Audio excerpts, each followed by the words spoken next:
Okay, so this person clearly knows nothing about narcissists, so I'm not sure why he's commenting on my page. So let me get this straight. You're telling me that it's my fault that I was abused, and it's my fault that my children's dad chose to abandon them. It's my fault?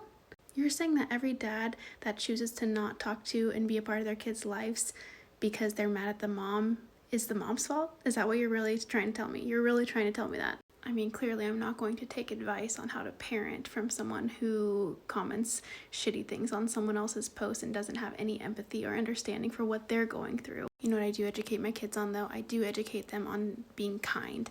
I do educate my kids on watching people's actions and not their words. I also tell my kids that words are just words, and I let them know that hurting people hurt people and healed people heal people.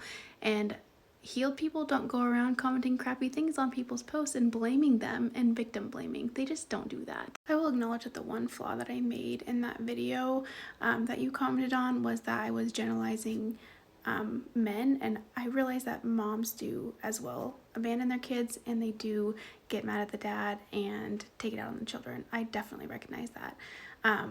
I was just sharing my own personal experience and feeling frustrated in the moment, and that's what I use my platform for. I use my pain and my healing journey to help other people, to help educate people, to share my story, and I might not get everything right every single time. I'm still learning and I'm still healing. But what I would never do is go to someone's page that I don't know anything about and tell them that it's their fault that they were abused. That's just something I would never do. And any person that has any empathy would never do that. When somebody manipulates you into a relationship and they promise you the world and they act like a completely different person until they have kids with you and they trap you, that's not your fault. So you can't sit there and blame me or blame someone and say that they picked a poor choice for a kid's dad, because nobody purposely goes around doing that. I listened to TLC's No Scrubs way too many times.